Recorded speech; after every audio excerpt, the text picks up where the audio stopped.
the first to know in Nsem-Pii TV. 3 days ago, Anna the Health Minister Honorable Minta Akando, EPM the Ashanti region, Asante Mantemuha, inspected a general one project, a former president Akufo-Addo, and in the imperial government, no, and the Health Minister Minta Akando, Efa Nsem-Pii Edinachi, inspected a general project, Koso the Ashanti region, a bit said the Koso Atuma Kwama. Trade any ofurikrum eno na after say o inspect a general one project we no ana oma Nsem-Pii ana odin Nsem-Pii na to Nsem-Pii a omdi na chi aba na okọ inspection no na ndie nsem a honorable Minta Akando fi na numba de nim say na nan ne bom me say there's no way say akoko hoi osache akroma ebe ne fe there's no way say na nadan Akufo-Addo na mamu obabu ye no ebeso NDC amanyoko no ani ene odin Nsem-Pii na egu eho ese na nadan Akufo-Addo eni din say agena one project a nadan Akufo-Addo eboa commission ansana ye koto aba December 7 general election no honorable Minta Akando health minister enfa Nsem-Pii bia o say agena one project bia no a ewa Ashanti region ya commission after say odin Nsem-Pii ebetu bia no ana MP for Otafo constituency honorable Vincent Eko Asefua enso friend Nsem-Pii edinachi ekopemo for constituency ono so propaganda the health minister Minta Akando ebetu dwadigu na adan Akufo-Addo ho fi no o se ni nyina na honorable Vincent Eko Asefua etumla no akyresie o the video bibia kyese agena one project na adan Akufo-Addo esiye ewo oforikom constituency na oforikom no o commission ansa na yekoto aba December 7 general election na den na honorable health minister Minta Akando edin Nsem sei eba betu bia agu na adan Akufo-Addo opani no ehu finsa nene John Boadu former general secretary for the New Patriotic Party and so abetu to be amane the health minister Minta Akando ene excellency John Dramani Mahama ye passe into we no time ananse de so onim se papai commission agenda one project ni bi ansana ofi abamu won so ba abama o say we health minister through inspection no o say agenda one project bi anu ha ya commission the Ashanti region me say be yenko nenkotie John Boadu ene nsem a ode tu dwa ba no ni obi atwetwe nkomo Asempa FM kosi sen Many Ubaku a friend saying Vincent. Yeah, Vincent. Vincent any ofurikrum. Ofurikrum. Say agenda one. Agenda one. No call her when doctors in SS or we project no be any ejuma akoso. Maybe na ebe ejuma akoso. Hospital afa na yesi. It is am person wey dey full basis you are answer den. Hospital afa na yesi hospital no. Dey afa na also mo fan ko. Afa na ebe fan ko fo.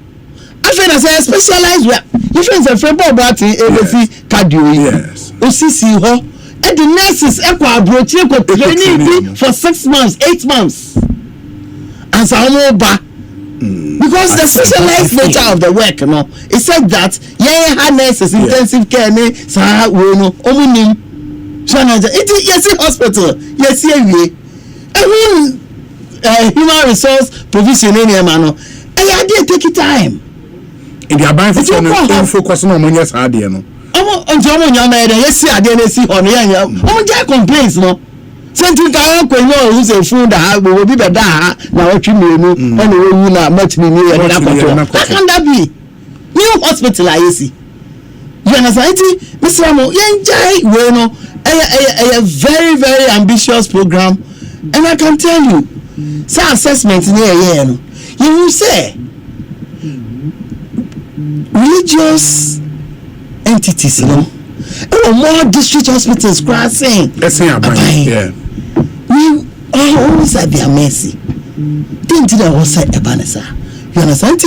Mean is a idea as a crowd, and there are a lot of interventions on to me in terms of PPP arrangement, in terms of and all that. So let us stop this argument. We call commission the say because commission the don't cast an then said then since you are there answer no I can't $1.5 billion to finish into and Akufo-Addo akofie no you get your taxes say Akufo-Addo na on fan ko ye ma na wotia say anything I said, and we are not raising the argument at all. The argument is too low. It's too low. Ministry of Health, the stages are higher. You can see the analysis of all the areas. I heard the suggestion, because private people, look, you go for police logo, businessmen are cutting. Never propose that too many. These are the hospital baby Odu. I buy you soon as equity. We someone contribute to so we should stop this. You see, even the three now on penny that are commission here as an OFI power no. Or see the estimated cost to make the thread Kokobe and Hunter West facilities operational. Siciano, $8.03 million each. 8.08 but yes, $8.08 billion. Over here, additional resources to get it to be more effective. Yes. Running hospital. There are new development in hospital administration. However, you will need more. Run it there. What's the point? Me can also almost spending additional 8.something million. So still like operational. You know, say I buy it from that are all corner. We to be operational. But then why here Akando-John? Your commission. Who has said yes, school. Now you're training a president of a commission to school and go from school. Well, what is this? Just to make political point and every other thing. Who honor your agenda 111 big grand 1%, 2% here at 1 year. It will be a year. All you so one can't just say, Wakobo be seen be able to. And I say every year, over 2% of our GDP, and they are to Futuobium or Ditia, or say, or the GOG, and a as and when Sikabano, or Busua all year. Once I say, a committee over $400 million. You can make an argument, say, oh, I didn't think 111, you know, I don't want you 50. Maybe a 50, no, you're 50 pounds, $400 million, no. You 50. What about the other 100 and something? And other 60 areas are on here. It's all about economic decision choices and all that. So this shouldn't be something. So here also be a discount, and I say be then be home. And I will say from my perspective as a resetting government, hospitals means CBO and Kanrema. Maybe you who say they'll say and Kanrem. But is it a question of say woman can rem until psyche and no, I say Mohammed Amin, a former finance minister, in the True State of the Nation address, and he used the words, I say, per the above stated facts, the ministry emphasizes that the assertion by the former finance minister that these hospitals were completed and equipped before commissioning is inaccurate and a calculated attempt to mislead the general public. You see, the three president commission were not complete. Ministry of Health. The Ministry of Health, 3 months, 3 months, You see, civil servants, sometimes, they go under needed pressure to do this. It usually is your 3 months ago. The friend of Isaac Ofeiba had public relations. 3 months ago, go to Ajori. What are we talking about? What exactly are we talking about? I'm not interested. Yes. When I say no, you can't have a situation. Young commission, your friend is saying, flower pots. Yes. Your friend is saying, yes. Who do our own? Who do our own? Somebody will see her. If you're side, if you're 96% complete. Commission sure. Sometimes we buy. You can say, you can anything. You see, guy crana. I was any partner who can answer. You who defects. Then you how can you say which hospital in this country? And I see you to be completing in a operational answer your commission chairman one. Let's go higher and commission. You got over $50 million. You need NDC workers and you know yeah. $50 million and I can only the count. So Ministry of Health, Minister We are professionals. Behave as professionals and let's move on. But Yamra on issues about a party, the new patriotic party. Say after elections, the Casa Bibrina, because when we are not here to even go into Nsem-Pii, but looking forward, no party for a proposals be party for a proposals on the way forward for the NPP. It be a cancel party the constitution no longer fit for purpose. I was say a shani be remove a tricky the kakra be say electoral college yemu Nsem-Pii. We are former general secretary of the party. What are the new things as a basa party for about? Okay, JB, catch a day now for say a party or as a sound and then I'll become. I'm saying MPP, this MPP are commission that are still your sales police count the AM operational. This sad and party organization we are a living organization. Yes. Nyama eba nyama for ba e was osisa on. And your constitution provides say every year you be call annual delegates conference. 3 months before the national annual delegates conference. Yes. Obi a party ni ana organ ana institution bia wo proposal be to amend our constitution. Sure. Nafa general secretary. Okay. 2 months after receiving these things, on the back, on putting it together. Non-chairman regional party, constituency party, external branches in Yemen. Oh, okay. Na kind and say about annual delegates conference now. Yes, our discussion. See a dituma na amend the constitution. It's way a normal thing. Me day yara. Obakaya, yeah, and I think say. Yeah, sometimes mama my wuni ma dia no. So let me tell you, be so. And I be confirm consult kakra. You understand? Because you 2020 elections. 5 days. You say you declare election in that bank. 9th December. 9th December. 11th December. We have National Executive Committee. We put it together a committee. This is 2020. 2020. We put it together a 9-member committee led by Osafo Manfo. 11th December.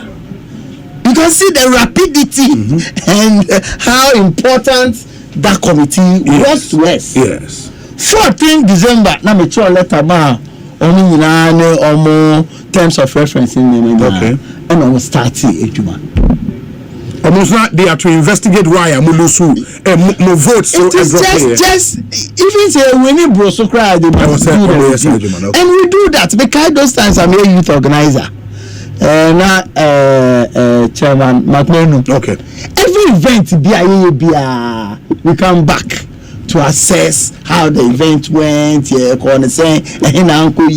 How can we do it better? This is what we do all the time. Every year you're talking about 2016, 2012, Herman's committee, 2008, even as far back as 1992. Stolen verdict, 92, 96, board verdict, and all that. We do that because a human institution, there's a need for improvement in our activities all the time. It's quickly you put it together. And party no ember stand still party na nkasa because sabi the recommendation by you no never run a party no. The party itself must run. And even after you put it together now, the party itself from the national standpoint did what we call national officers thank you tour. Okay. Visiting the regions and the constituencies to know from them. But first of all, to thank them. And when now 2021 Assembly American report where Friday, March 19 to Thursday 25th, 2021. Say to about 2020. Yes. National officers here. Thank you tour. Whilst na committee stakeholders, constituency forum in an open forum because look. 2020 elections near Koyano. And therefore, there was no party in the year 2020 or call elections in government or winning elections around the world. Throughout the world.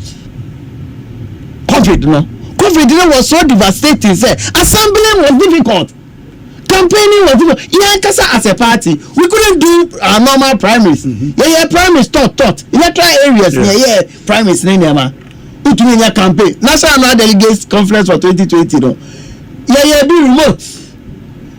It is selected people from the constituencies that they buy. Launching manifestos. And so 2020 was a difficult year. You can't do rallies. You can't do anything. And there was general economic hardship. Before lockdown, was a fear accommodation. So all parties that went for elections in the year 20, lost the election, including Donald Trump party, Angela Merkel. All the parties. It was a unique party for no. Even though your parliamentary will only reduce, they've done extremely well. We could have lost the elections. There's no party. Ask yourself, why is it that there was no party in the world that it will win elections in the COVID period? Because there was general hardships. And if there's an hardship, it is the government that is blamed. Government in the we are also lucky because Nana Addo Akufo-Addo managed the COVID situation extra excellent. Even in the US square advanced square, you saw how Nana manage and who cried up why. You understand? We thought it twice. Let us go and thank our people, even though we know a committee has been put in place. Then we open the floor. It's almost any report way. Report will be any side report when you are a pet. Any committee in any they buy so they buy in a pet. Don't kick out may be my catch and let you already buy in a pet. That time COVID-19 funds are capacity for that I'm saying issue school feeding. You are contractors are into arrogance of government. The same thing. You understand? Even as we are doing that, your friend is DI also a year. DI also almost with 2020 election review. We've selected constituencies MADC, particularly the 49 the 17 you read it for the first time, and some few other constituencies. It's also a ESR report, and on the buy. Based on that report, and you decided say you call National Annual Delegates Conference. You and for the proposals by it proposals by some of them are orchestrated because maybe reports and any concerns and call for issue. They found expression in the proposal. They found expressions in the proposal. Unfortunately for us, you call December conference. Yes, we couldn't finish this work. I remember. Okay.